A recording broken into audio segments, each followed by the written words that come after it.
네, 네, 저희 세컨플로우 오늘 며칠이죠? 13일. 13일. 13일 금요일 맞아요. 2021년 8월 13일, 네, 13일의 금요일에 저희 모임 시작하겠습니다. 네, 반갑습니다. 저는 켈빈입니다. 원래 이번 주는 제가 생각할 때 이제 아마 곽희님이 하시면 딱 좋은 시점인데 너무 좀 촉박했죠. 그래서 오늘 1시간 땜빵, 네, 긴급 땜빵 들어왔고요. 감사합니다.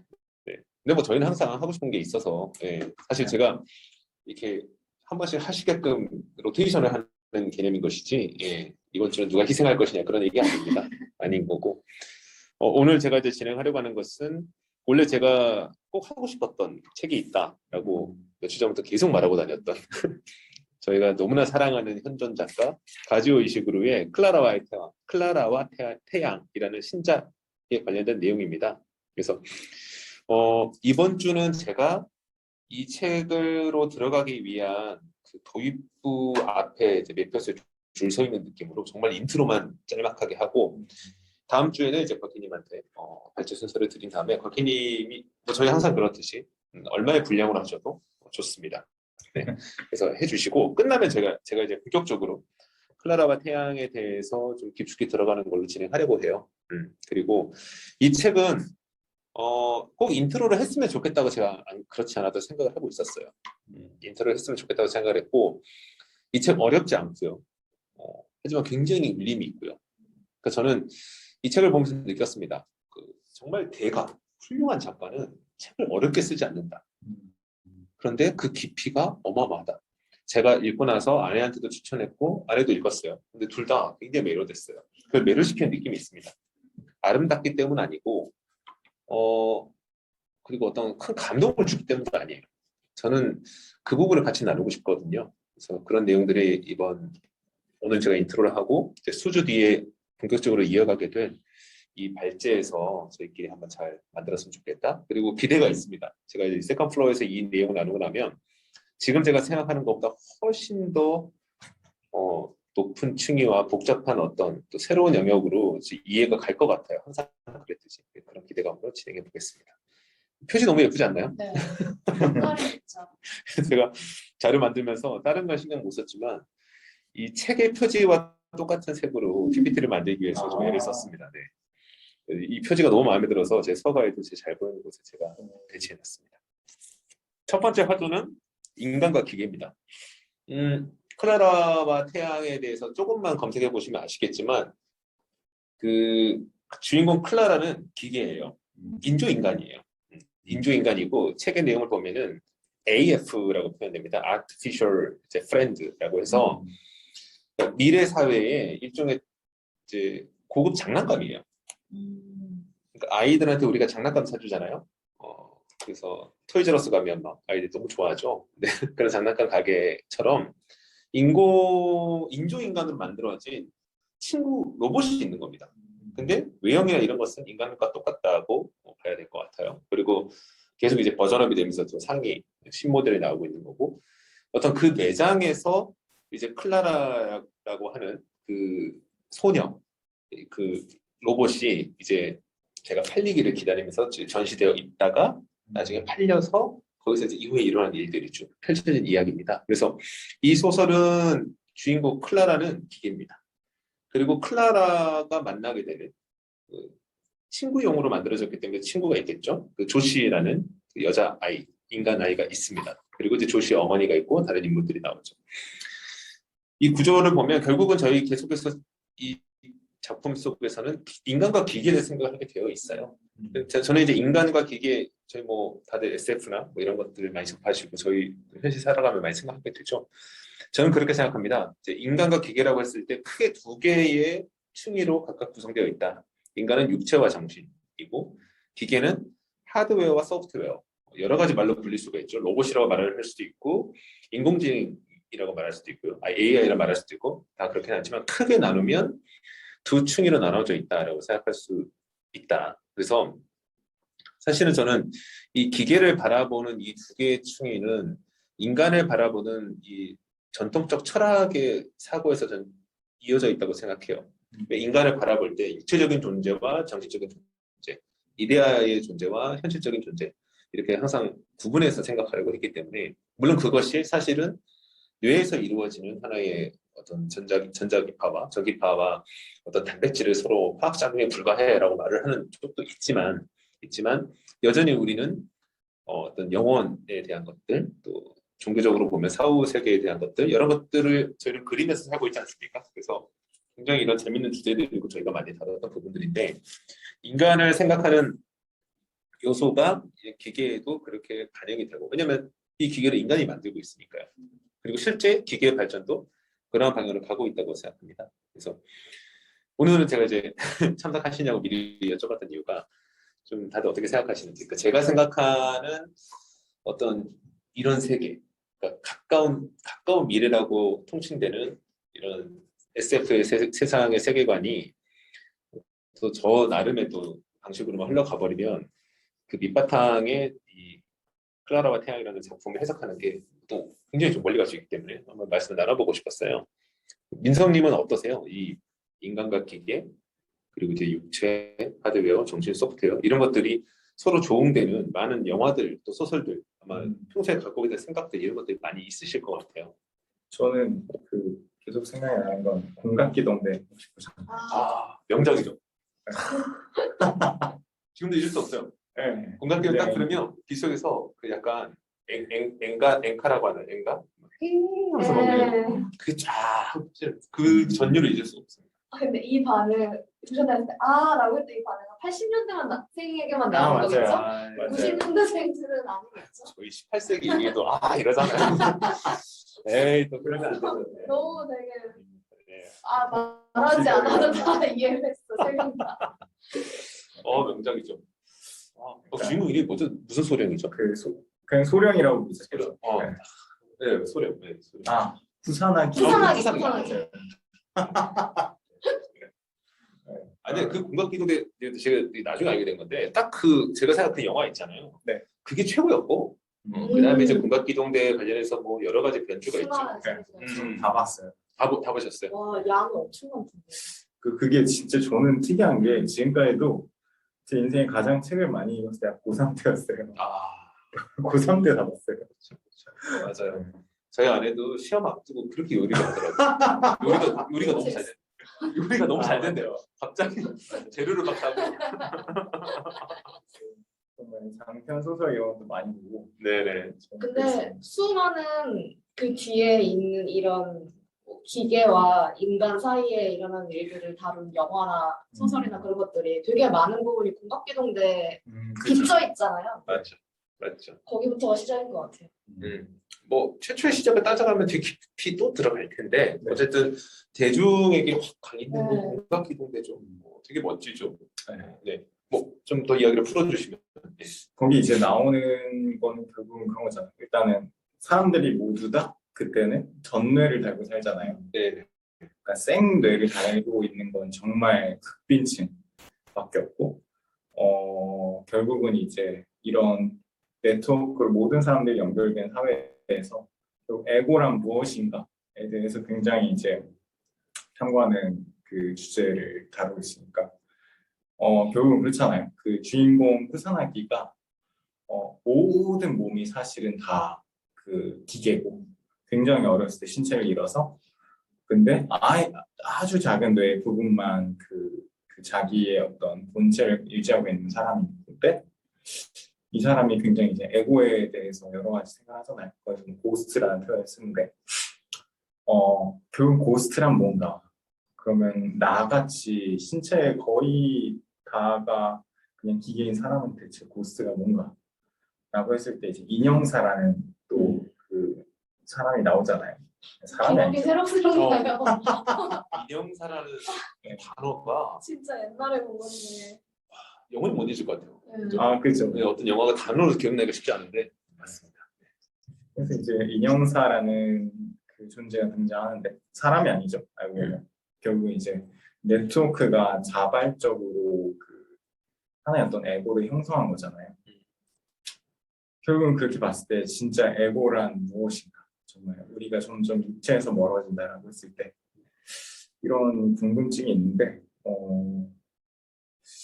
이게 사실은 이게 팬데믹에 의해서 저는 약간 인간이 한 대 맞았다고 생각하고 저는 그 멋진 전까지는 표현이네요. 네, 인공지능이 발달하면 우리는 어떻게 인공지능을 정리할 것인가라고 하고 살고 있다가 약간 좀 그런 느낌이에요. 너는 육체를 갖고 있다. 아, 그거를 네, 네, 약간 주지시키는 정말 사건이었다고 생각을 하는데 맞습니다. 그러니까 잘났다고 뻑이지만, 맞아요. 너희는 네.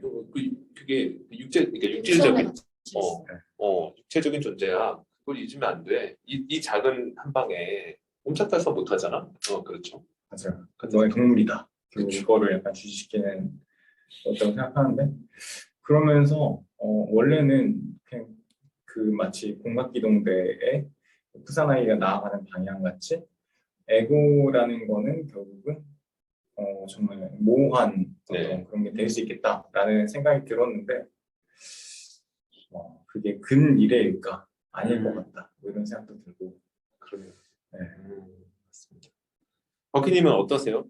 그냥 다른 거 없이 딱 요 장표, 요 주제만 봤을 때 떠오르는 게 뭐가 있어요? 저는 뭐 비슷할 수도 있고 다를 수도 있지만 이걸 보고 하신다고 해가지고 좀 줄거리 같은 거 찾아봤는데 이 작가의 옛날 작품인 나를 보내지 마가 생각났어요.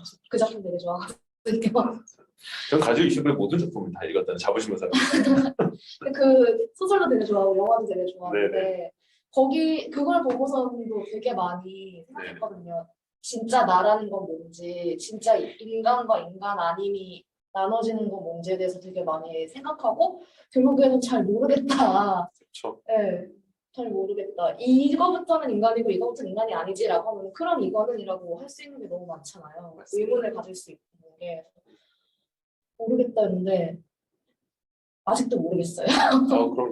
근데 모르는 상태에서 점점 더 그런 의문을 던지는, 그러니까 화두를 던지는 건 점점 더 많아지는 것 같아요. 그 책을 봤을 때까지는 그럼 복제인간은 인간이 아니고 나는 인간이야? 약간 이거였는데 또 되게 짧은 10년도 안 되는 사이에 복제인간도 그렇지만 그러면은 이거는 기계는 이렇게까지 인간과 똑같이 만드는데 그건 인간이 아니고 나는 인간이야? 그럼 뭐가 다른 거야? 이게 점점 더 많은 화두를 던지고 생각할 거리를 주는 게 많아지는 것 같은데 인간은 그걸 따라가지 못하고 있는 것 같네요. 그 답을 찾는 건. 역시 훌륭한 얘기 해주셔서 너무 감사합니다. 그리고 또 반갑네요. 제가 생각했던 거 또 같은 걸 말씀해 주셔서 갑자기 모르는 얘기 나오면 어떡하지? 그런 생각이 드는데 맞습니다. 네. 이 식으로 가지오 이식으로에 대한 팬심을 조금만 드러내자면 저는 이 작가 너무 훌륭하다고 생각하는 게 이 작가가 최초의 그 작품을 써낸 그 부유한 그 세상의 화가도 있고 그 앞에 창백한 그 창밖의 풍경도 있습니다. 쭉 진행하는 이제 그 필모그래피를 보면 필모가 아니죠. 그 작품의 흐름을 보면 나를 보내지 마부터 SF예요. 그 전까지 SF는 아닙니다. 근데 이 작가는 SF로 넘어가는 것이 장르를 넘나드는 느낌이 없어요. 그냥 계속 그 작가는 자기가 하고 싶은 얘기를 굉장히 다양한 무대에서 다양한 인물들을 통해 얘기하는데 전하고자 하는 메시지가 항상 분명하고 그러니까 로베 모라사는 하겠죠. 그리고 굉장히 저는 이 작가가 현 시대에 가장 큰 어떤 화두를 던지는 작가라고 저는 개인적으로 생각을 하는데 이유가 나를 보내지 마에서도 그렇고 여기는 클라라에서도 그렇지만 화자가 그 복제 인간인 존재 나를 보내지 마에서는 그리고 클라라에서는 인조 인간인 클라라입니다. 그러니까 그 실제 피조물의 입장에서 세상을 바라봐요. 근데 그게 굉장히 잘 정제되어 있고 감정이입이 너무나 확고하게 돼 있고 그러니까 그런 게 있잖아요. 여성의 권리 문제를 얘기할 때 남자들이 얘기하면 남자가 관찰한 바에 따라서 얘기를 하는 그 동떨어짐이 있습니다. 그러다 보니까 깊은 울림을 주는 게 한계가 있다라는 얘기도 많이들 하는데요. 그 박찬욱이 아가씨 영화를 찍고 나서 이제 칸에서 이제 선보였을 때 어떤 여성 평론가 그런 얘기를 했죠. 여성 문제를 남자들이 어떻게 인식하는지 잘 보여줬다. 이런 식으로 이제 일가를 했는데 저도 그런 생각을 하게 되고 그러다 보면 결국 이런 문제들 가까운 근세에 나타날 수 있는 인간과 비교되는 존재에 대해 생각을 할 때 항상 인간의 관점에서 생각할 수밖에 없죠. 근데 저는 가족의식을 책을 보면 믿을 수가 없을 정도로 어떻게 이렇게 그 존재로서 어떤 말을 할 수 있지? 그러니까 그런 척 하는 게 아니라 완전히 그 존재가 된 것 같은 느낌을 준다는 거죠. 나를 보내지 마에서는 그 10대부터 시작해서 이제 30대에 이르는 여성의 화자인데 이 작가를 계속 다시 한번 찾아보게 되는 거예요. 남자 맞지? 내가 하는 가족의식으로 맞지? 막 그래서 놀랍죠. 이 소설은 더 놀랍습니다. 클라라라고 하는 어린 나이에 설정되어 있는 로봇인데 이 작가와 나이도 다르고 성별도 다르고 심지어 이제는 복제 인간도 아닌 기계란 말이에요. 그러면 나를 보내지 마보다도 더 사실 인간과 동떨어진 위치에 있는 대상에 화자의 눈으로 얘기를 해야 되거든요. 대단합니다. 그래서 팬심을 잠깐 보여드렸고 맞습니다. 그래서 인간과 기계에 대한 얘기는 이제부터는 그냥 저희가 가지고 놀 수 있는 그 공상과 상상의 영역은 아니라고 생각해요. 성큼 다가왔고 저는 이게 우리가 충분히 미로 짐작할 수 있는 얘기라고 생각합니다. 이거 준비하면서 그런 생각을 해봤어요. 만약 우리 주변에 휴대폰이 없는 사람이 있다면 우리가 그 사람과 같이 관계 맺어야 한다면 일을 하거나 아니면 친목을 도모하거나 우리는 그 사람을 어떻게 생각할까? 굉장히 불편한 존재로 여길 것 같아요. 혹은 능력 없는 존재. 근데 그 사람은 휴대폰이 없을 뿐이야. 그냥. 그렇지 않습니까? 뭐 연락을 하고 싶은데 전화 걸면 되는데 못하고 무슨 얘기를 하다가 바로바로 요즘은 찾아서 검색해가지고 야 그게 맞니 안 맞니라는 사실 요즘은 논쟁이 없잖아요. 그냥 검색해서 나오면 야 이게 사실이니까 여기서부터 그냥 얘기하자 이렇게 되니까 사실은 저는 그래서 이제 이 휴대폰이 등장하기 전 시대에 나왔던 작품들 읽는 거 되게 좋아하는데 그 작품들이 이제는 명맥이 끊겼던 게 너무 안타까워요. 그 작품의 이야기를 보면 항상 그런 거거든요. 어떤 안타까운 어긋남과 어떤 대화의 오해들이 그 작품들을 많이 이룹니다. 사람과 사람 사이에 간격이 있죠. 그렇죠. 지금 너무 이렇게 붙어 있는 맞습니다. 느낌인데 그러니까 지금의 현실이라고 하면은 휴대폰을 분실했거나 해킹당하지 않으면은 사실 개연성이 떨어져요. 근데 만나고 싶은 사람인데 안타깝게 연락이 닿지 않아서 결국 못 만난다든지 아니면 서로가 어떤 사실관계에 대해서 계속 어긋난 채로 인식을 가지고 대화를 주고받는다든지 그냥 검색해보면 될 텐데 그러니까 이런 것들이 안타깝죠. 근데 무슨 생각이 드는 거냐면 좋아 그러면 휴대폰까지는 우리가 다 주머니에 하나씩 집어넣었어. 지금 8살 된 저희 딸한테도 저는 휴대폰을 쥐어줬습니다. 그럼 나중에 전내까지는 금방 갈 것 같아요. 왜냐하면 불편하잖아요. 맞아요. 우리가 이것을 가지고 있는 감각기관, 그러니까 눈이라든지 귀라든지 시각, 청각 이런 것들 통해서 이 하나의 디바이스에서 오는 정보들을 내가 습득하고 다시 뇌에서 처리를 해야 된단 말이죠. 휴대폰은 영원히 기억하는 것을 우리는 한 5분 정도 기억하고 잊어버리게 되죠. 이것도 간극이 있단 말이죠. 근데 세상은 어떻게 돌아가느냐? 당연히 영원히 저장되는 걸 기초사실로 해서 세상은 운영되고 있어요. 그러면 인간은 점점 뒤떨어질 수밖에 없고 뭐냐면 모든 걸 저장하고 있는 디바이스에 더 빈번한 그 빈도로 접속을 해야 되고 해당하는 정보를 빨리빨리 내가 습득을 해야 되고 이렇게 바뀌어가는 거죠. 계산이나 이런 것들도 이제는 그냥 바로 주머니에 꺼내서 계산하면 답이 나오는데 그걸 막 머릿속에서 암산하고 있는 거 의미 없지 않습니까? 그러니까 결국 나중에 가서는 이게 점점 발달되다 보면 그러니까 이만한 컴퓨터가 이만한 휴대폰 속으로 들어왔지 않습니까? 제가 지금 집에 가지고 있는 모든 장비를 다 합쳐도 제일 비싼 컴퓨터 그러니까 전자제품은 얘예요. 얘가 제일 비싸고 성능으로 따져도 아마 얘가 제일 높지 않을까 싶습니다. 믿을 수 없는 일이에요. 이렇게 작아졌는데. 그럼 나중에 더 작아진다? 그럼 우리 뇌에 들어온다? 뇌에는 아마도 영원히 기억해야 될 저장 공간에 저장 스토리지가 있을 거고 그리고 이 컴퓨터의 구조를 보면은 빨리빨리 읽고 쓰고 또 지우고 해야 되니까 그 램이라는 존재도 들어가 있고 이런 것들도 그냥 이 안에 다 저장하는 게 아니라 어디 클라우드에 저장을 시킬 거고 클라우드에 저장시킨 게 안전하게 보관되어야 되니까 이제 또 우리 보유자님이 열심히 또 블록체인으로 잘 걸어주실 거고 그리고 그 전내나 이런 것들이 이제는 통신 모듈까지 맞춰서 굳이 힘들게 우리가 입으로써 말하고 표현하고 시간을 들일 필요도 없이 딱 만나서 어떻게 지냈어? 라고 했을 때 잠깐만 하고 그냥 전송하면 될 것 같아. 쓱 전송하고 너 그랬냐 하고 알고 그러면 우리 뭐 해보자는 얘기도 사실은 예, 그냥 대화할 필요가 있나? 그냥 계속 프로토콜로 오고 가면 되는 거고 나중에 가서는 오고 갈 필요도 없어지지 않을까라는 생각. 만날 필요도 없죠. 뭐 그냥 그쵸. 저기 메타버스에서 만나서 그쵸. 저는 누워 있고 예. 눈 감고 있고 메타버스에서 만나서 머릿속으로 대화를 하겠죠. 그쵸. 치지도 않고. 네.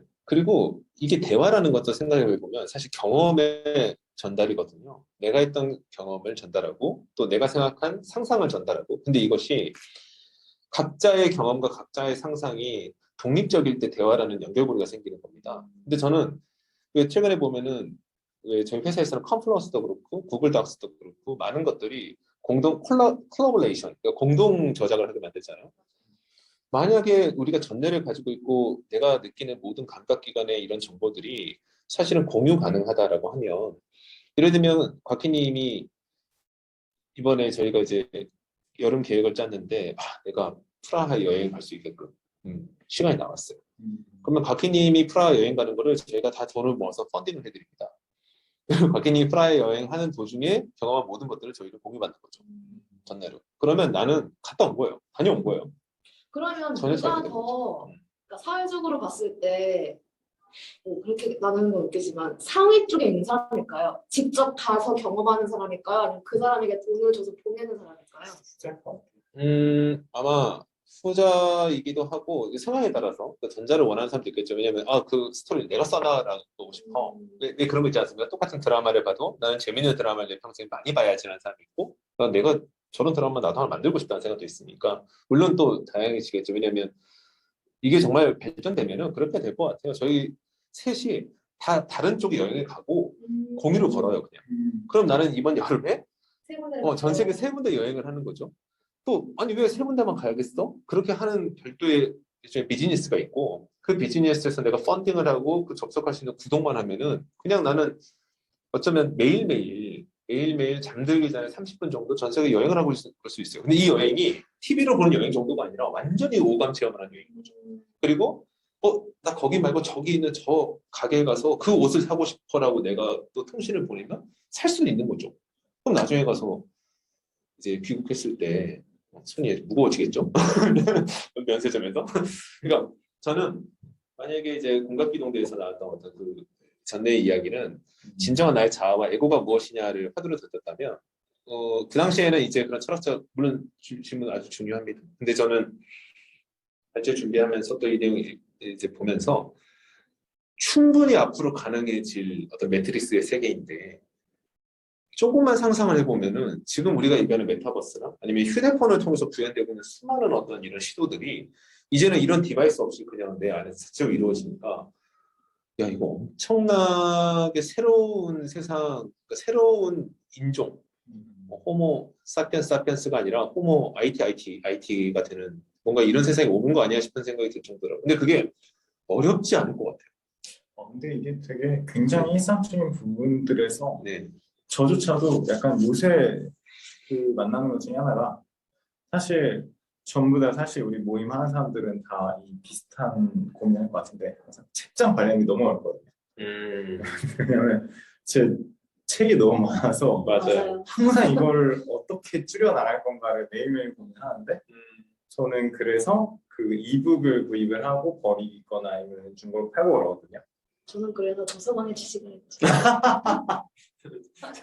진짜로 학생 때는 진짜 다 샀는데 여기서는 사실 학생 때도 도서관 가서 읽을 수 있지만 약간 좀 내 책이 아니다라는 생각이 있잖아요. 근데 여기서는 내가 사실 골라서 사는 책이니까 그렇죠. 집에는 그러니까 다 읽고 사요. 저는 이미 다 읽었는데 이거는 나도 요새 좀 그러고 있는데 이거는 진짜 다지고 언젠가 그 책 다시 한번 읽고 싶다는 생각이 들겠다. 또 읽어보면은 또 다른 것 좀 받을 수 있겠다. 그러면 다 본 다음에 사가지고 네, 맞습니다. 그냥 우스갯소리로 책이 너무 갖고 싶은 책이 너무 방대해서 도서관에 취직해버렸다고. 그냥 어디 가서 책을 사다 보니까 야 이럴 거면 내가 도서관을 사지. 그래서 도서관을 샀다고 그러세요. 그냥 도서관을 가지면 되겠다. 맞습니다. 네 맞아요. 저 그런 생각 많이 하죠. 왜냐면 진짜 고민이에요. 집 공부하는 한정적인데 사고 싶은 책은 정말 계속 나오고 아무리 추려서도. 그러니까요. 저는 그래서 저는 이제 이사를 하면서 이제 책을 사기 시작했거든요. 근데 책을 어제도 참 책이 또 한 꼬리 배송이 왔는데 거기에는 읽고 내가 정말 좋다고 생각한 책들이 꼭 한두 권 껴있어요. 어제는 레이먼드 카버의 대성당 껴있었고 그 전에 이제 어떤 책에는 그 패트릭 모디아의 그 책이 껴있었는데 그러니까 이런 식으로 오면은 예쁘게 진열을 하지 바로 보지는 않습니다. 아는 책들. 네, 뭐 밀란 쿤데라의 참을 수 없는 어떤 존재가 존재의 가벼움 이런 것들도 정말 한 번도 열지 않은 상태로 딱 꽂혀 있어요. 그러니까 이렇게 되는 이유가 저도 그래요. 그죠. 그러니까 나에게서 종이책은 하나의 오브제일까? 약간 이런 생각이 들고 집에 있는 서가에 예쁘게 진열하기 시작하다가 이제는 템포가 넘어가니까 어제부터 이제 스트레스가 책장 위에 쌓기 시작했어요. 이제. 저도 여기서 이렇게 돼 그 있어요. 순간부터 이제 어. 또 스트레스가 그래서 어, 무엇을 스트레스. 뺄 것인가를 맞아요. 생각했는데 이제 무엇을 뺄 것인가 생각해야 되는 그게 때가 왔어요. 사실 그러니까 무엇을 살 것인가는 사실 그게 큰 고민이 아닌데, 그러니까 학생 때는 맞아요. 용돈이나 이런 게 한정돼 있으니까 그런데 이제 하나 지금은 고르려면 아주 뭐 굶어야 없죠. 많이 보는 건 아니지만 내가 원하는 책 정도는 살 수 있다가 되니까 그쵸. 무엇을 살 것인가보다는 무엇을 맞아요. 내버릴 것인가가 맞아요. 되게 고민인 것 같아요. 그러니까 어디 가서 얼굴 시술 한번 받는 것보다 책 잔뜩 사면은 또 그게 또 뿌듯하기도 하고. 그렇죠. 맞아요. 그래서 저게 비싼 고민하고 있고. 근데 전자책으로 그게 대리가 되세요? 그게 저는 항상 이 안될것 고민이에요. 같다라는 그래서 생각이 다시 살 때도 있어요. 종이책을. 그래서 종이책을 샀다가 이거는 뭐 좋으니까 다시 읽어보려고 이북을 샀다가 이북이 그러니까 이 이북이 또 장르만 또 다르대요. 저 최근에 뭐 그런 논문을 그 여러 주가 읽어서 그거를 내용을 대충 받았는데 이북으로 읽었을 때 가장 그 밀접한 경험을 할 수 있는 거는 소설이래요. 네, 소설은 가능하대요. 어느 정도 대체가. 근데 전 특히 외국어로 된 책은 진짜 저장이 안 돼요. 네, 이번에 약간 해적 이거 준비하면서 약간 읽다가 도저히 뭐라 그러지? 그 뭔가 약간 이 공간에 저장이 되잖아요. 그 그렇죠. 약간 여기 책은 몇 정도 넘어가면 이런 내용이 있었는데 그게 안 되는 거예요. 어떤 말인지 알겠어요. 맞아요. 이게 뒤에 서로 넘길 때 그리고 이제 네. 책 읽다 보면 네. 이제 얼마 안 남은 걸 감각으로 알잖아요. 맞아요. 안돼. 근데 이북은 끝났네. 물론 이제 스크롤바가 있지만. 심장이 안 돼가지고. 그러네요. 저는 종이책을 왔다 갔다. 그러니까 저는 종이책이 대세일 때는 전자책을 선언하면서 읽었고 전자책이 이제 많은 사람이 읽기 시작한 종이책을 읽고 있는 굉장히 이상한 사람인데 이유는 딱 하나입니다. 그 인터럽션. 그러니까 책을 읽고 있는 동안에 방해받고 싶지 않은 이에요. 근데 뭔가 전자기기들은 알람도 그렇고 여러 가지, 그러니까 심지어 내가 읽다가 궁금한 걸 찾아보고 싶잖아요. 이 욕구를 너무 쉽게 실현할 수 있는 것도 사실 이 서사의 흐름을 끝까지 돌파하고 싶은데 잘 안 되는 요소더라고요. 그래서 저는 지금 종이책을 읽고 있는 상황입니다. 하지만 여전히 결론은 못 내렸어요. 오 기자님이 또 말씀하신 이 시간 부족상이라고 말씀하신 것도 진짜 공감이 되는 게 맞아요. 저는 언젠가부터 또 이런 결론을 내렸어요. 나는 앞으로 영문학도 아니고 불문학이랑 한국문학만 읽어야지. 네. 시간이 없어서. 점점 이제 줄이게 되더라고요. 맞아요. 도저히 이쪽은 손을 못 대겠다. 맞아요. 네. 맞습니다. 그러니까 아까 박희님 말씀을 해주셨는데 우리는 결국 우리를 제약하는 하나의 어떤 자원적 요소에 우리 한계가 정해지잖아요. 언제부턴가 돈은 아니에요. 이제. 제가 생각할 때 돈은 아니라고 생각합니다. 특히 우리가 관심 갖는 영역에 범주에 있는 것들은 더 이상 돈이 우리를 제약하지는 않습니다. 그래봤자 책이나 음악이나 영화 이 정도인데 엄청난 걸 사고 싶은 것도 네. 아니고 1년 내내 영화를 본다고 해서 우리 파산하지 않아요. 맞아요. 그렇지 않습니까? 그래서 돈도 아니고 사실 제가 집에 있다 보면 공간인가 다 넣을 데가 없고 뭐 이동집 보니까 뭐 어마어마한 자기도 소장 공간을 만들었던데 사실 엄밀히 말하면 또 공간도 아닌 거 같고 결국 시간이다. 맞아요. 시간이 없어요. 근데 이 시간이 24시간의 시간이 아니라고 생각해요. 내가 온전히 빠져들 수 있는 상태의 시간. 자신에게 쓸 수 있는 네. 시간. 퇴근해서 집에 가서 책을 볼 수 있는 시간 쥐어짜면 2시간, 3시간 만들 수 있죠. 근데 그때 본 책은 언젠가 다시 봐야 돼요. 맞아요. 너무 피곤하고 정신이 없어서 그리고 그 시간에 내가 어떤 컨텐츠를 접한 것과 나중에 다른 상태에서 접한 거는 너무 다릅니다. 그러다 요즘 자꾸 옛날 영화를 다시 보게 되는데 그렇게 생각하면은 정말 시간이 모든 걸 제약하는 것 같아요. 굉장히 지금 불 붙고 있습니다 지금. 불 붙고 있어서 너무 뿌듯하고요. 근데 지금 이제 준비한 게 좀 있어서 쭉 아마 달리 나간 다음에 이제 중간 이게 계속 이제 회자될 겁니다. 나오게 돼. 네. 제가 지금 인간과 기계를 봤어요. 그리고 전례가 붙어 있으면 우리가 어떻게 바뀔까 그냥 충분히 짐작할 수 있는 거 나눠봤는데, 벌써 아스트랄합니다. 근데 지금 우리가 얘기한 이것보다 비교할 수 없을 만큼 수억만 배 더 어마어마한 변화가 있을 거예요. 제가 휴대폰 생겼을 때 이렇게 될 줄 알았나요? 마찬가지로 또 바뀌면 또 다른 변화가 있겠죠. 근데 이 책에서는 인간과 기계를 다루는 수많은 어떤 컨텐츠들이 있는데 각각이 바라보는 지향점, 그 관점이 좀 다르거든요. 전 이거 앞에서 이 장표 얘기할 때 영화 허도 생각을 했었어요. 명작이죠. 정말 명작인데 허 다 보셨죠? 네. 스포에 해당하는 거지만 그냥 말씀드리면 결국 소리만 들리는 인공지능 알고 있죠? 사랑에 빠집니다. 충분히 빠질 수 있어요. 영화를 보는 내내 충분히 사랑에 빠질 수 있겠다는 걸 공감하게 만들어요. 마지막에 반전은 그 인공지능에게는 진화버리는. 그죠. 사랑이 한 인간의 독점이 아니라는 거죠. 근데 그건 너무나 우리가 쉽게 또 짐작할 수 있는 바입니다. 컴퓨터라고 하는 것은, 인공지능 하는 것은 이런 멀티가 가능하기 때문에, 그래서 멀티버스가 존재하는 거고, 그때 주인공인 인간이 느끼는 어떤 그러니까 배신감과 상실감이 유효한가? 저는 그 화두를 이후로도 계속 생각하고 있거든요. 그러니까 인간이 사랑을 느낀다. 그러면 인간이 느끼는 사랑은 반드시 어떤 독점이라는 게 성립이 되어야만 존재할 수 있는 사랑인가? 그럼 기계에게 있어서는 어떤 독점이 아닌 멀티 유즈가 될 수 있는 확산되고 확대되고 그래서 더 발전할 수 있는 것이 어떤 기계의 속성인데, 그럼 기계는 사랑이 불가한가? 기계와 같은 사랑은 불가한가? 뭐 이런 생각을 계속 화두로 던지더라고요.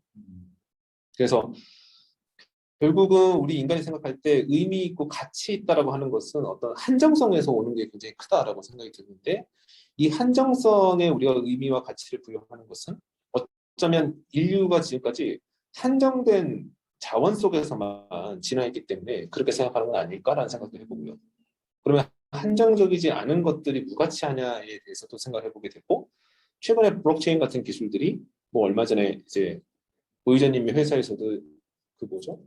그 클레이튼 드랍인가요? 하는 것처럼 이제는 이 블록체인과 저희가 그 NFT로 가치를 디지털라이징해서 가치를 부여할 수 있게 돼서 이게 결합되는 것들이 보면 또 어떻게 보면은 모두가 공유할 수 있게 만들어질 수도 있는 하나의 디지털 자산을 한정시키는 걸로 가격을 또 가치를 형성시키잖아요.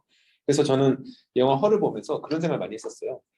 제한되어 있음과 한정적, 여기에 어떤 의미를 부여하는 인간의 관점, 기계는 거기에 동의할 수 있을까?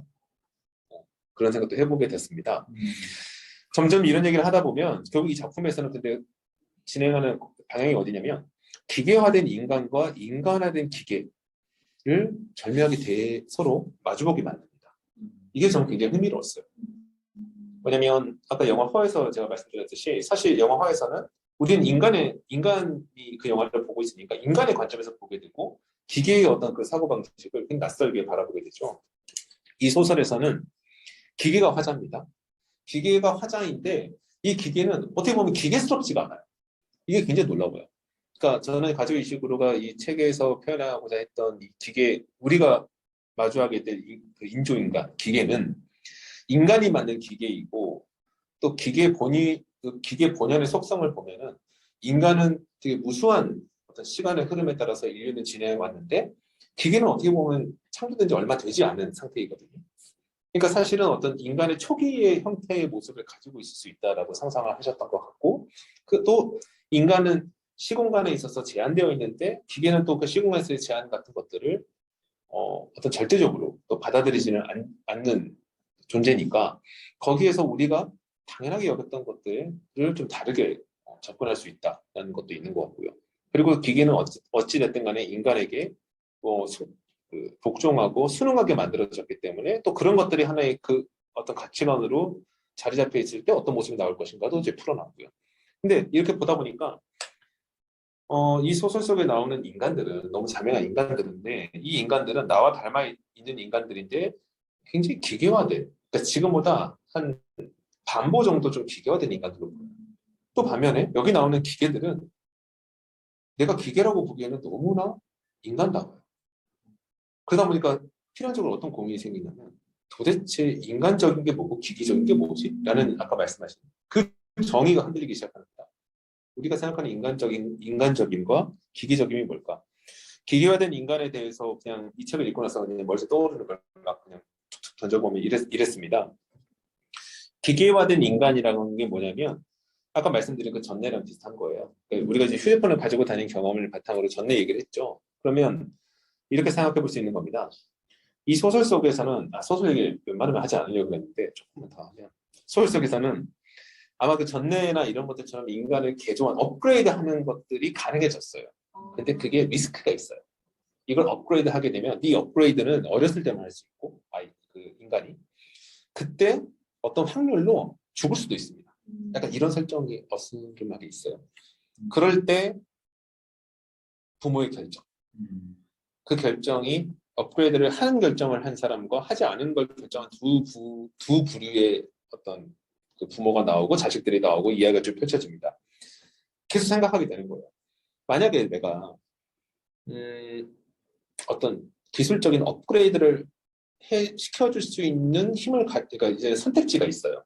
우리 아이들한테 휴대폰을 사줄 거냐 말 거냐 결정하는 수준만큼의 일입니다. 근데 답은 없어요. 뭐냐면 업그레이드 해주면은 능력이 더 훌륭해져서 마치 그 명문대학에 가서 그다음부터 인생의 길이 완전히 경로가 달라지는 것처럼 그렇게 살 수 있고 업그레이드를 하지 않으면은 그렇다고 해서 그렇게 못 사는 건 아니지만 굉장히 가능성이 희박해지죠. 정말 개천에서 용이 나야 되는 것처럼 되는 거죠. 또 반면에 업그레이드 하다가 일정 확률로 아이가 죽을 수도 있고 오히려 완전히 이상해져 버릴 수도 있습니다. 큰 수술 같은 거라고 생각하면 될 것 같아요. 또 역으로 업그레이드나 이런 걸 하지 않고 그냥 태어난 그대로 인간의 몸 그대로 살아갈 수 있게끔 하는 것도 선택할 수 있는데 문제는 그렇게 했다고 해서 굉장히 건강하게 영원히 행복하고 그 육체적으로 사는 아니잖아요. 우리 보면 아니지 않습니까? 사실 미래는 다 모르는데 선택지만 주어진 상태인 거죠. 그랬을 때 기계화된 인간에 대해서 과연 그러니까 인간을 기계화하는 방향으로 업그레이드를 할 것인가, 고도화를 시킬 것인가, 그렇게 개조를 할 것인가에 대한 결정을 이 소설을 읽다 보면은 누구를 대상으로 그 생각을 하냐에 따라서 답이 조금씩 달라지더라고요. 그러니까 그런 기계화시키는 그래서 업그레이드하는 건 내가 내 자신에게 내가 만약에 한다면 나는 어떻게 판단할까? 두 번째, 자식이 됐든 배우자가 됐든 연인이 됐든 사랑하는 사람에 대해서 그 결정을 내가 해야 되는데 나는 어떤 결정을 할까? 또 이 세상이 결정권이 있게 되면은 마치 지금 상형 수술이 마음만 먹으면 할 수 있게 된 시대부터는 미인대회가 의미가 없어진 것처럼 이제 경쟁이라는 것도 사실은 업그레이드를 하고 그게 업그레이드가 굉장히 나에게 잘 조화를 이루어서 또 발전된 사람들은 뭐 비교도 할 수 없을 만큼의 어떤 권력을 갖겠죠. 할 수 있는 역할도 갖겠죠.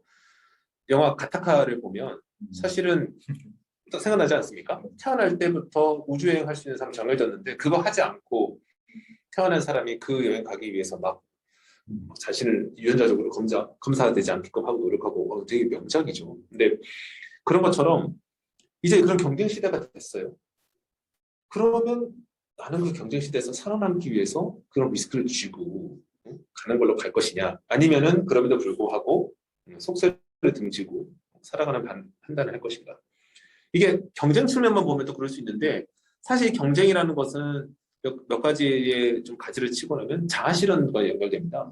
내가 하고 싶은 일이 있는데 되고 싶은 존재가 있는데 그것이 업그레이드 하지 않고 봐야 내가 도달할 수 있을까? 업그레이드 된 인간은 예를 들어서 잠을 자지 않고 계속해서 인생을 살 수 있어요.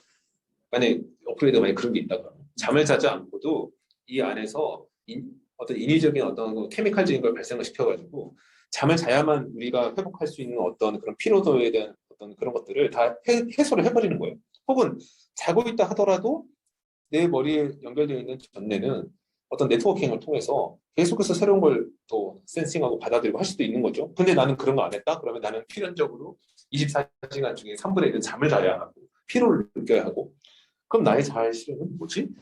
혼동될 수 있죠. 마지막 궁극적으로는 정체성입니다. 아까 이제 공각기동대 쿠사나기 소령 얘기해 주셨듯이 결국은 정체성이라는 것을 정의할 때 정체성을 정의한 기준이 뭐지? 라는 생각을 이제 해보게 되는 거죠. 그럼 내가 인간이 갖고 있는 기억은 반드시 망각이라는 걸 동반하는데 그걸 컴퓨터 저장 장치처럼 바꾸면 그럼 나는 이제 인간이 아닐까? 아니면 이제는 좀 더 그 기억, 저장, 기록이라는 것을 더 능수능란에 다룰 수 있는 인간이 된 것인가? 그 다음에 인간은 또 뭐지?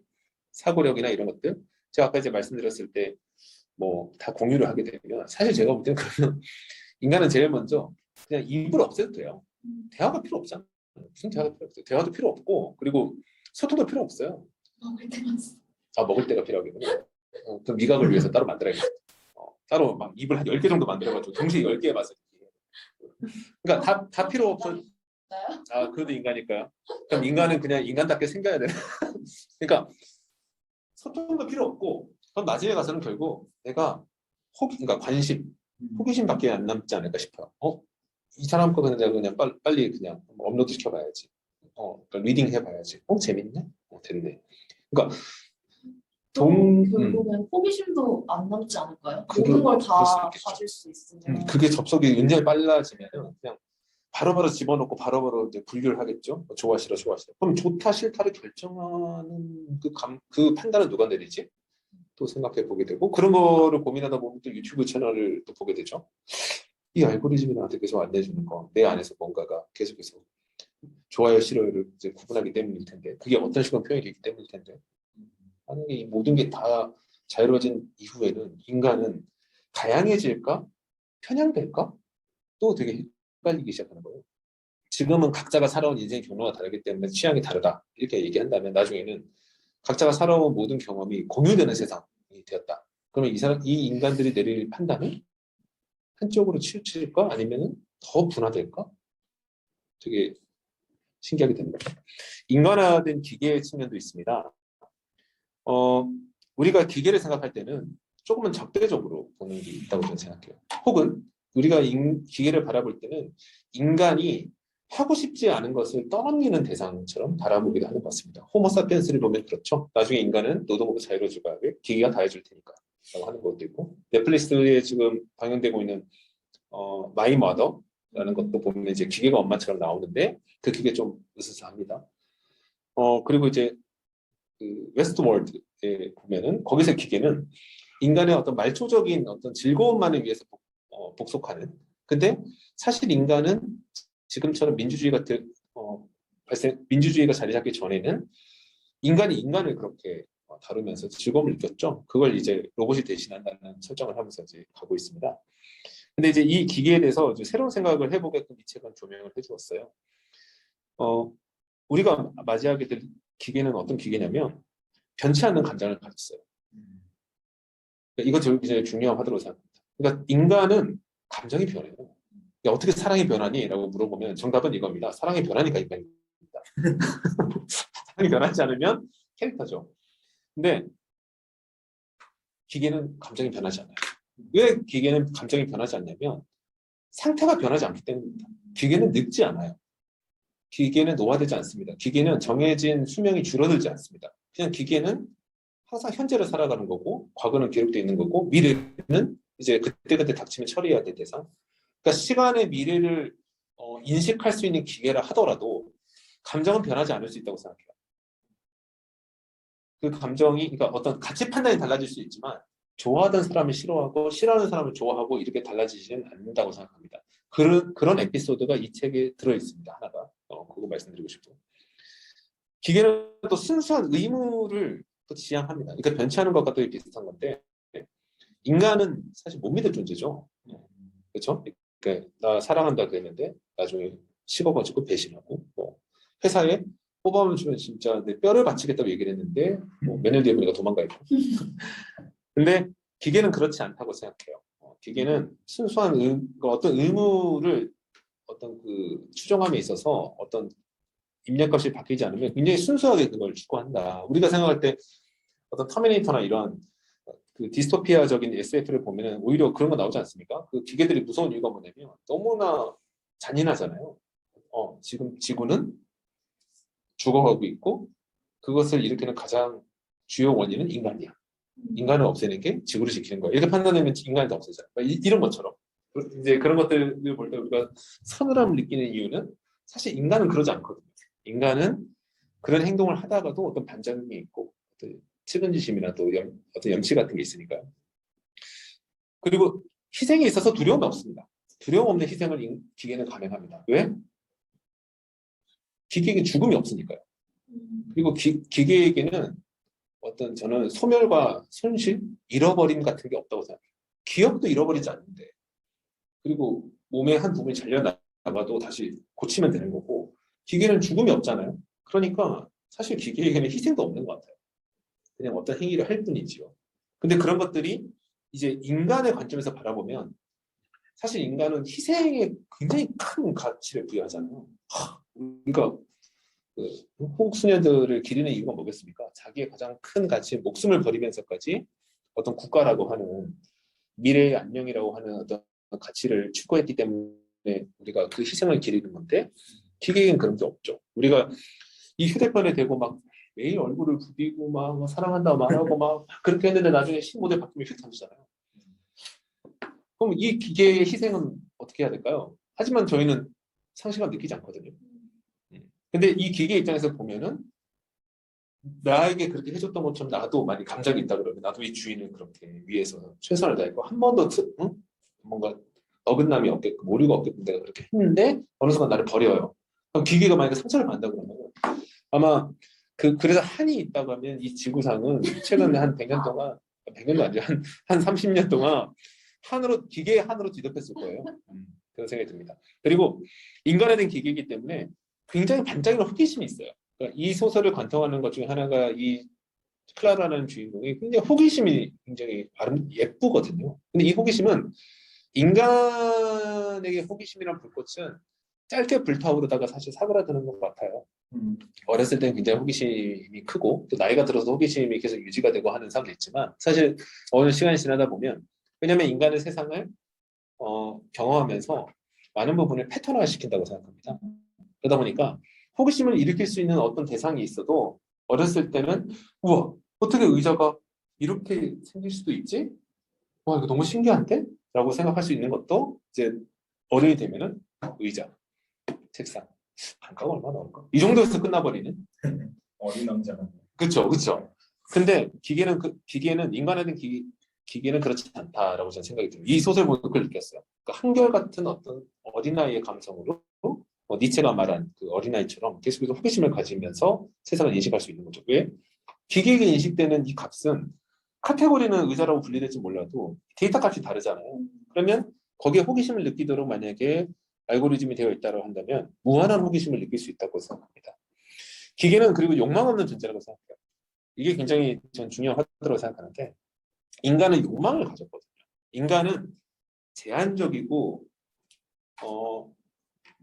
사실은 한시적인데 이 무한한 욕망을 가졌다는 게 되게 인간을 특별하게 만들어주는 것 같습니다. 인간의 욕망은 자기가 처한 어떤 현실보다 훨씬 더 크고 어쩌면 무한하기 때문에 한정된 인간이 무한한 욕망을 가지기 때문에 나타나는 모든 다반사가 인간사라고 한다면 기계는 또 다르다고 정반대인 것 같아요. 기계는 무한한 조건을 가지고 있으면서 사실 욕망은 되게 한정적이고 기계가 무엇인가를 욕망한다라고 하는 게 물론 기계가 어떤 인간이 정해놓은 프로그램을 넘어서서 욕망하기 시작한다라고 가정을 하고 만들어 놓은 컨텐츠도 많이 있습니다. 하지만 저는 단순히 그런 데이터가 많아지고 어떤 알고리즘, 머신러닝이 커지면 커질수록 욕망이 생겨난다고 생각하지는 않거든요. 왜냐하면 제가 제 자신을 보면 내가 갖는 욕망은 어디서 들어온 욕망인지 모르겠으나 갑자기 화산 폭발이 일어나듯이 울컥울컥 막 어디선가 발현되는 게 있어요. 그게 뭔지를 생각해 보면 굉장히 좀 오묘합니다. 그래서 저는 우선 여기서 말하는 기계는 욕망이 없다. 그러니까 그러다 보니까 정리해 놓고 나면 어떤 마음이 드냐면 굉장히 순수한 어린아이가 뭐 인간에 대한 기계라고 하면 물론 작품에 많이 근거해서 얘기를 하고 있습니다만 그래서 설사 이 작품에서 나오는 기계가 어느 날 인간을 살해한다 하더라도 굉장히 그 모습은 순수하게 보여질 것 같다는 생각도 들었습니다. 그리고 이 소설을 저희가 발제하고 나면서 같이 이야기 나눌 때 마지막에 던지고 싶은 질문은 이것인 거예요. 인간이 기계보다 선한가? 기계는 인간보다 악한가? 라는 얘기도 저는 꼭 다뤄보고 싶습니다. 그러니까 인간이 뭐지라는 정체성의 얘기 다뤄야겠죠. 하지만 이 정체성은 이 현재 존재하고 있는 이 상황에 대한 판단인 것이고 거기에 우리가 어떤 윤리적이고 도덕적인 어떤 가치 판단까지 집어넣어서 인간이 선한가? 기계가 악한가? 역으로 인간이 악하고 기계가 선한가? 선과 악은 무엇인가? 그리고 궁극적으로 저는 이 작품에서 작가가 하고 싶었던 얘기는 이거였던 것 같아요. 인간은 인간이기 때문에 인간을 과대평가하고 있다고 생각해요. 어느 정도. 그 점에 대해서도 좀 생각을 해볼 필요가 있지 않을까 싶어요. 그래서 제가 아까 휴대폰 얘기를 드렸는데 그러니까 새 휴대폰이 생겨서 낡은 휴대폰을 버리는 것에 대해서는 아무런 죄책감이 없거든요. 한 번도 죄책감을 느껴본 적이 없어요. 좀 안타깝긴 하고 그래서 이걸 좀 어떻게 잘 쌓아놓은 사람도 있지만 사실은 이 기계와 함께 보내는 시간은 현저히 떨어지죠. 근데 왜 그런 것들이 그 옛날 작품들을 보면 신으로부터 버림받은 인간들을 보면 우리가 좀 안타깝잖아요. 신으로부터 버림받거나 아니면 이제 옛날 소설이니까 남자로부터 버림받은 여자 이야기거나 아니면 국가로부터 버림받은 어떤 존재에 대해서. 근데 우리는 기계와 인간을 만약에 어떤 동등한 존재로 생각한다면 우리는 사실 버림받는 것보다는 버리는 행위를 훨씬 많이 합니다. 함부로 대하는 행위를 훨씬 많이 합니다. 그래서 그런 것들이 아무런 문제로 인식되지 않고 있다. 그리고 나중에 기계의 성능이 점점 올라갈 거고 발전될수록 그것의 즐거움을 느끼는 동시에 두려움도 느끼고 있지 않습니까? 야, 나중에는 편의점 알바도 못하겠다. 라는 얘기 나오는 어떤 근저에는 저는 그런 두려움들이 있다고 생각해요. 나를 위협하는 기계의 존재에 대해서, 인공의 존재에 대해서. 그래서 저는 인간이 스스로를 어찌 보면 지금의 이 급변하고 있는 기기가 발전하고 있는 시대에도 인간이 인간 스스로를 막연히 과대평가하는 부분이 있지 않나라는 생각을 해보게 되었습니다. 근데 이게 무슨 의미를 일으키냐면 그러다 보니까 인간이 대비가 안 되고 있지 않나 생각이 들어요. 그러니까 기계의 역습에 대해서 방어 태세를 갖추자라는 얘기만 하는 건 아니고 기계라는 존재가 이렇게 빨리 인간화되어 가고 있는데 또 기계라는 존재는 또 다른 어떤 인간과는 또 다른 존재가 되어가고 있고 인간의 삶에 이렇게 영향을 미치는데 그냥 에이 인간은 다르지 기계는 다르지 그리고 마치 내가 익숙했던 기계와 인간의 관계처럼 내 다음 세대나 나와 다른 존재도 그 정도의 관계에 맺기 그 정도의 가치관을 가지고 있을 거라고 미루 짐작해버리는 거예요. 그러다 보면 나중에 세대 차이가 일어나거나 지역 차이가 일어나거나 아니면 기술적 격차가 일어나는 것도 버젓이 벌어질 수 있지 않을까. 그런 것들이 깊어지고 심화되고 돌이킬 수 없게 되면은 그 각각의 영역의 그 경계점에서는 이제 혐오가 일어나겠죠, 서로가. 이해하려고 하는 게 아니라 그냥 혐오하는 겁니다. 신세대는 구세대를 혐오하고 구세대는 신세대를 혐오하고 유럽 사람들은 아시아 사람들을 혐오하고 이런 것처럼 저는 뭘 이해가 깊어지면 거기에 혐오가 고여진다고 생각하기 때문에 이런 것들의 생각을 깊이 있게 지금부터 화두를 다뤄야 되는데 하지 않는 이유는 인간은 뭔가 특별하다는 그 과대평가에 좀 사로잡혀 있는 게 생각을 좀 맡고 있지 않은 생각이 들었습니다. 네. 이 뒤에 있는 건 앞에 했던 얘기와 이어진 것입니다. 그러니까 어떻게 보면 이 문장 굉장히 새롭게 보이죠. 인간은 감정과 이성을 가졌어요. 근데 기계를 쓰고 버립니다. 기계가 점점 발전하게 되면 감정과 이성을 갖게 될 것 같아요. 갖게 될 것 같습니다. 어떤 이유에서가. 그럼 그 기계는 인간은 어떻게 대할까요? 쓰고 버릴까요? 그럼 약간 무서워지죠. 쓰고 버리지 않게 해야 할까요? 그렇다면 인간은 기계한테 왜 그러고 있죠? 이런 생각. 그럼 인간은 인간을 쓰고 버리지 않는 것은 같은 인간과 인간이기 때문이다. 그럼 기계는 인간을 함부로 하겠네요. 더 이상 기계는 인간과 동질성이 없으니까. 이런 생각들도 사실 하게 됐습니다. 그래서 이제 마지막에 오늘 이제 인트로에서 하고 싶었던 결론은 이게 마지막일 거예요. 예. 그러니까 변화하지 않는 존재의 상대적 가치와 변치 않는 존재의 절대적 가치에 대한 이야기가 자꾸 나오고 있는 것 같아요. 다 이해하시겠지만 이제 변화하는 존재는 인간을 얘기하는 겁니다. 인간은 계속 끊임없이 죽어가는 존재잖아요. 그래서 인간에게 있어의 가치는 상대적이에요. 어렸을 때는 돈이 절대 가치였는데 나중에 가서 시간이 이제 절대 가치가 되고 어렸을 때는 외모가 되게 중요했는데 나중에 가서는 뭐 건강이 중요하고 뭐 이런 것처럼 인간은 사실 10년 단위로 내 자신을 돌이켜 보면은 낯섭니다. 내 주변에 있는 그 어느 누구보다도 낯설어요. 하지만 인간이 만약 그러니까 변치 않는 존재가 있다 그러면 그 존재에게 있을 가치는 절대적이지 않을까? 그러니까 시대가 바뀌어서 화두가 바뀌는 건 있을 수 있겠지만 가치관에 있어서만큼은 나는 영원히 사는 존재야라고 하면 왜 우리가 시간이 왜 중요한 가치로 우선순위에 올라가겠어요? 남는 시간이 없기 때문입니다. 근데 시간이 무한한 존재는 시간이 우선순위에 올라갈까요? 저는 아니라고 보거든요. 그리고 돈이 우선순위가 낮아진 이유는 이제 물질적으로 어느 정도 풍족해졌기 때문이에요. 근데 어떤 존재는 처음부터 끝까지 어떤 소득의 측면이 그냥 일정합니다. 그러면 그게 변동할 이유는 또 있을까요? 그런 생각을 하다 보니까 결국은 우리는 변화하는 존재고 그래서 상대적 가치관에 익숙해져 있는데 지금 우리 눈앞에 다가오고 있는 새로운 문명에는 인간과 이제 대립점에 서 있는 이 기계라는 존재는 변치 않는 존재고 절대적 가치를 가지고 있다. 우리는 그들을 어떻게 받아들여야 될까?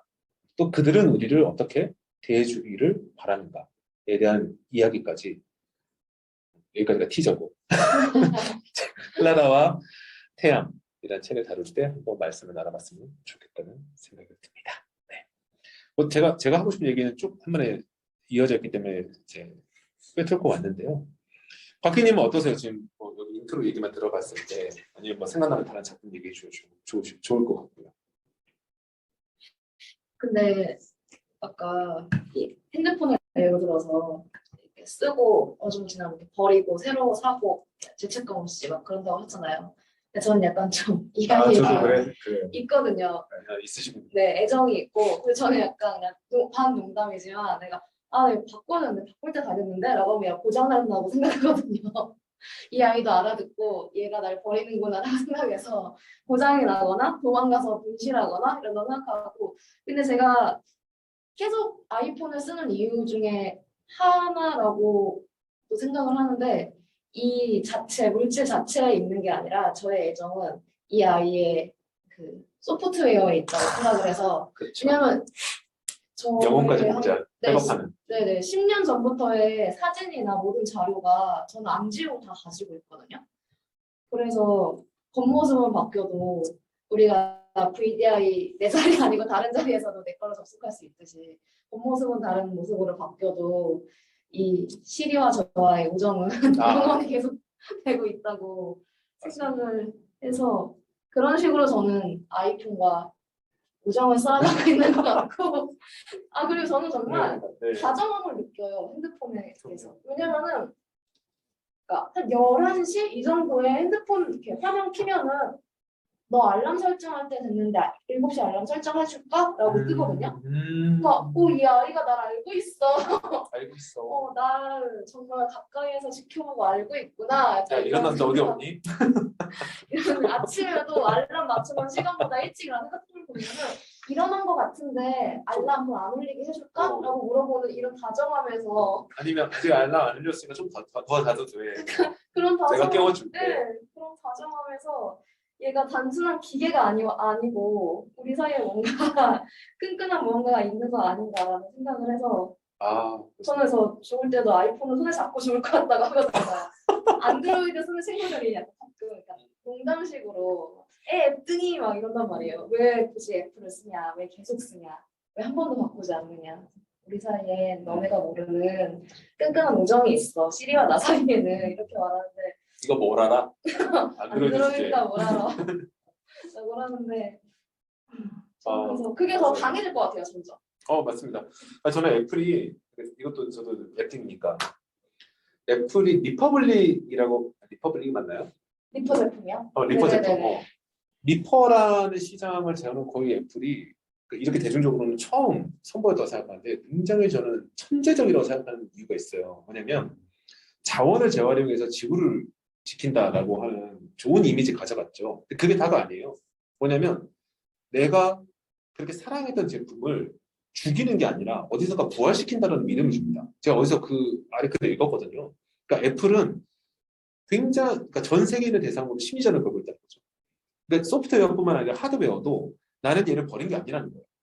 근데 경제적인 리워드도 해주고 무시무시한 전략을 짜고 있는 거죠. 실제 그렇게 돌리고 있고. 근데 문제는 뭐냐?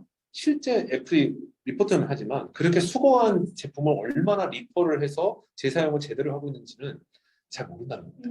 알게 없다. 그러니까 부속 나사 하나하나 이렇게 얘기하고 있지만 사실은 다 수거해서 갖다 폐기치면서 버릴 수도 있다는 거예요. 그래도 애플은 충분한 마케팅 효과를 누렸다. 쓰던 사람이 다른 이탈하지 않게 만들었고 그 마음까지 위로를 해주는 거죠. 그래서 무시무시한 회사구나라는 생각을 했는데 사실은 애플의 시리도 굉장히 많이 변합니다. 이 업데이트 한번 할 때마다 그 외모 변하는 거 보세요. 기능 변하고. 그래서 나를 잘 알고 있는 친숙한 존재라고 생각하지만 사실은 되게 얘는 발전하고 있어서 저는 애플이라는 비즈니스의 전략이 무시무시하다는 생각도 있습니다만 사실은 애플이 정말로 잘하는 마케팅은 뭐냐면 기계를 그냥 쓰고 버리는 기계가 아닌 애착의 대상으로 만들어 버렸다는 거. 그리고 돈을 둘러싸고 있다는 건 이렇게 그런 생각을 해봅니다. 맞습니다. 저는 거기에 푹 빠져버렸고. 저도 조기에 좀 빠져버려서 애플은 뭐 돈 내라고 하면 다 낼 것 같아요. 저는 그 클라우드도 네. 더 돈 내고 쓰고 있거든요. 저 클라우드 2TB 지금 구독권이에요. 아 진짜요? 예, 제일 비싼 걸 내고 있어요. 사실은 그리고 그러니까 처음에는 이 핸드폰 자체에 그런 애정이 있었던 건데 사실 그러면은 계속 쓰게 되잖아요. 미련 못 맞습니다. 버리고. 네. 그래서 근데 아니야, 걔 보내고 새로운 친구 데리고 와도 돼. 왜냐면 우리가 영어까지 걔를 복제해 줄 거거든. 아무것도 달라지는 게 없어. 두려워하지 마라고 애플이 그래주는 것 같아요. 시리가 얘기하죠. 걔가 나야. 음. 너 휴대폰 바꿔도 걔도 나야. 그리고 사실 저 사이즈 안 바꾸고 전에 거랑 네. 비슷한 사이즈로 그냥 했거든요. 그 그립감이 좋아서. 그래서 그냥 잊고 살아요. 핸드폰을 바꿨다는 거. 그냥 버벅거림이 덜해졌을 뿐이지. 맞습니다. 맞습니다. 정말 저는 공감합니다. 그래서 이미 최첨단에 있는 이런 비즈니스를 하는 기업들은 기계를 기계로 두지 않고 그렇게 어떤 관계 맺기, 인간과 기계 간의 어떤 그 관계에 대해서 굉장히 심도 있게 고민하고 있다고 생각해요. 실제 저는 그걸 느껴요. 그런 걸 애플을 통해서 느낍니다. 그리고 그런 게 삼성이 되게 부족한 것 같아요. 삼성이 하드웨어적으로는 절대 딸리지 않는데 그런 부분에 있어서 부족하고 그걸 맞아요. 이런 시중에서 하는 얘기는 스토리텔링을 얘기하는데 저는 그보다 좀 더 심오한 부분이 있다고 생각해요. 단순히 스토리텔링이 문제가 아니에요. 뭔가 애착을 느끼게 만드는 인간에 대한 심오한 이해가 좀 부족하죠. 그렇죠. 그렇죠. 저는 뭔가 더 우리가 더 나은 발전을 가려면 그 부분을 이해해야 한다고 생각하거든요. 결국 인문학인 거죠. 인간은 왜 어떤 것에 애착을 느끼는가? 인간은 왜 어떤 것을 싫어하는가? 어떤 걸 왜 사랑하는가?에 대한 물음에 대해서 어떤 명확한 인식과 그 로직에 대해서 우리가 이해 못하면은 사실은 그냥 제조업인 거예요. 따라갈 수 없는 거죠. 저는 장난식으로 애플은 마블이고 저쪽은 갤럭시 쪽은 DC라고 그런 생각해. 마블은 유니버스를 만들었다고. 정확하게, 아주 확고하게. 그리고 모두가 그 유니버스 안에 뛰어들고 싶게 만들었다고. 나도 그 안에 들어가서 그 세계, 그 우주 안에 들어가 있고 싶고 이거를 기꺼이 내가 같이 함께 하고 싶어라는 생각인데 DC는 그러니까 영화로 봤을 때 네. 코믹 말고 영화로 봤을 때 하나하나는 모든 캐릭터가 좋은데 근데 세계관이 있는 건가? 재미가 있을까? 볼거리 많은데 나는 잘 모르겠네. 약간 이런 느낌이 들어서 나는 애플을 버리지 않는다고. 맞습니다. 그리고 마블과 DC가 애플과 갤럭시 그러니까 되게 비슷한 게 또 하나 있어요. 뭐냐면 양쪽을 다 좋아하기 되게 어렵습니다. 맞아요. 저는 선호하는 쪽이 확실히 있어요. 인간은 되게 이상해요. 양쪽 다 정말 선우를 나누기 어려울 정도로 각자 좋은 기능이 있고 훌륭해요. 두 개 다 쓰면 되잖아요. 근데 또 그러진 않아요. 법으로 막아놓은 게 아니거든요. 난 휴대폰 꼭 하나만 쓰라고. 근데 마음속에 하나의 공간만 있고 거기에 하나를 넣어놓으면 다른 쪽과는 그러니까 나는 이 진영이 되는 거죠. 매번 시즌 때마다 내가 응원하는 야구팀을 바꾸면서 1등하는 팀만 응원하면 얼마나 행복하겠어요. 근데 그게 아니잖아요. 그러니까 그 오묘함도 사실은 풀어내야 될 숙제가 아닌가 싶습니다. 네. 민서님은 어떠셨어요? 인터뷰. 저는 지금 말씀하신 게 되게 뭐 다른 여러 가지 생각이 든 것도 있는데 저는 약간 사실 약간 연애 같은 거 하면서 좀 느끼는 것 중에 하나는 네. 뭔가 여성들이 남성들에 비해서 남의 시선에 대한 굉장히 신경 많이 쓴다는 생각을 많이 하거든요. 그래서 그러니까 사실은 기계가 좀 더 어떻게 보면 더 감성적일 수 있는 게 기계는 평가하지 않잖아요. 뭔가 막뭐 너의 지금 외모는 몇 점이다 약간 이런 느낌이 아니라 아니면 뭐 너의 지금 역량은 이 정도니까 너는 굉장히 모자란 사람이다 막 이런 식의 평가를 전혀 내리지 않잖아요. 그냥 자기 기능을 하는 거고 그렇죠. 그런 게 굉장히 감성적으로 오히려 다가올 수도 있겠다라는 생각을 해요. 맞습니다. 시리는 언제나 저를 사랑하죠. 네. 시리는 항상 저에게 집중하죠. 한눈 팔지 않습니다. 알고 봤더니? 뒷단에는 수백만 수천만의 사람들과 만나고 있더라도 근데 알고 봤더니 나한테 내 잠을 이렇게 사랑스럽게 깨워줄 때 곽희님한테 더 잘하고 얘기하고 난 사실 알면 이제 분노하는 거죠. 뭐야 너 어떻게 된 거야? 아 재밌는 주제 같아요. 그러니까 저는 이 책을 가지고 얘기를 할 때 이런 얘기를 많이 했으면 좋겠다는 생각이 듭니다. 그러니까 책에 갇혀 있는 얘기보다는 좀 열린 얘기, 충분히 그럴 수 있는 작품이고요. 그리고 저는 기계가 다만 이건 견지했으면 좋겠어요. 그 기계의 관점에서 바라본 인간에 대한 얘기를 좀 많이 하고 싶어요. 그러니까 지금 요즘에 인간이 바라본 기계 얘기를 많이 하고 있는데 그것을 완전히 그 시점과 어떤 그 화점을 바꿔서 해보면 굉장히 새롭게 보입니다. 그래서 제가 아까 그 얘기를 들었던 거죠. 버려지는 휴대폰 입장에서 인간이 얼마나 야속할까, 얼마나 잔인할까. 근데 이 작품 보면서 그 생각도 했어요. 그렇게 버려지는 휴대폰은 미워하는 감정도 없어요. 인간에서. 제가 버려졌는데 자기는 이 휴대폰은 나를 처음 만난 그 처음에 이제 비닐포장부터 벗겼던 그 사람을 절대적인 존재로 믿고 절대적인 사랑, 절대적인 신, 어쨌든 절대적인 존재로 알고서 모든 걸 다 바쳤는데 단순히 얼마 지난 뒤에 신모델이 나왔고 기능상 아무 문제도 없는데 그냥 실증났다는 이유 아니면 이제 좀 구모델이 됐다는 이유만으로 버린단 말이죠. 그럼 버려집니다. 버려지는데 원망하지 않아요. 복수를 꿈꾸지도 않아요. 그냥 버려지면 버려진 상태로 체념합니다.